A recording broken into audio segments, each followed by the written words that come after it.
Hello, Seiiti Arata. Life is full of happy and sad moments, of celebrations and disappointments. So it is normal to celebrate when we are happy and feel the urge to start complaining when we are disappointed. But looking at the matter rationally, complaining is an inefficient strategy because complaining brings very little benefit for the time we spend on it. Think about this with me. We have a limited amount of time, so we want to make the best use of our time, and this brings us to a question. What are the consequences that we can expect from complaining? Do we really think that whining will help us somehow to achieve our goals? Well, it was useful to cry out loud when we were babies, so we could get fed and have our diapers changed, but in our adult lives, complaining will hardly bring happiness. Instead, it will probably bring a lot of resentment and dissatisfaction from those around us. After all, do you enjoy the company of people who complain constantly? What is a more efficient strategy? We want a strategy that provides us the maximum satisfaction. And this is what we will explore today with 3 excellent questions to ask ourselves when we're just about to complain.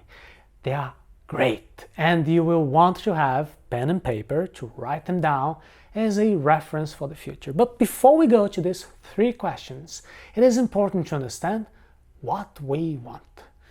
Ask yourself, do you want to take some action to change things? Or do you want to talk, to be understood, to be heard? See, these are distinct needs. When we want action, we are in a problem-solving mode. And we want to talk, we want to be heard, we are in the understanding mode. Each of these represents different needs, which is the core of the first question. You can write it down. Go get pen and paper, and I'll be here waiting for you. Ready? Okay, so here you go. Write it down. What are my needs behind this complaining? What do I want to achieve by complaining? Maybe you want to feel understood. Perhaps an important value of yours is not respected, so you want to talk about it. Or maybe you want to do something to change things. Think about this for a moment and write down the answer to this important question. What is the purpose behind this act of complaining? Ready? Okay, now you can write down the second magical question. In addition to complaining, what are all the other strategies to help meet my needs? Here we will list all the possibilities of action that we can think of.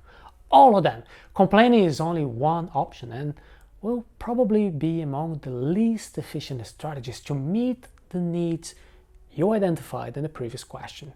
And this is when we use our creativity, our intelligence, our experience, and our audacity to think of the other options. Complainers, they never do this. They get stuck in the complaining mode because they don't explore other options. So this second question is really worth our time. And finally, here is the third magical question. But before you address it, please choose the best option from the list you just made now. Take a look at all the options you have and find the one that is most likely to meet your needs. Ready? So now we can write down the third question. What is the price I will need to pay to implement this strategy? What are the risks involved? Which effort and actions need to be executed? Here we will face the reason that most of us choose the easy and inefficient strategy of just complaining. Complaining is easy. Anyone can do it, and it doesn't take much effort. It's very low risk, and it's quite addictive. And some people complain all day long and may even find and seek reasons to complain. See, when we become aware of what our needs are, when we identify the most efficient strategy to meet these needs, we may get stuck now because we're not willing to pay the price to move forward. We can complain and hope someone else will change our diapers, or we can decide to stop complaining and find other efficient solutions. We have to face the risks of failure. We need to acquire more resources and skills. We have to make sacrifices and pay the price. On the other hand, if your need is to be understood, if we want to talk about something instead of taking action, we have to improve our communication skills, to express ourselves without complaining. And there are many ways to talk openly, clearly, without whining, without judging, without complaining. We can have constructive conversations and reach greater understanding and connection. This is an adult choice, and adults take responsibility and do something instead of expecting rescuers. And when we complain, we are basically refusing to accept their current reality.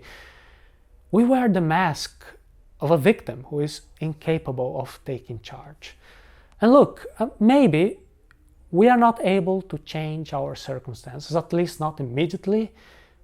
These are the situations in which we feel especially inclined to start complaining. But even in the situations where it's impossible to take some action, change our environment or influence other people or external events, even then, there is something no one can take from us: our capacity to change our response.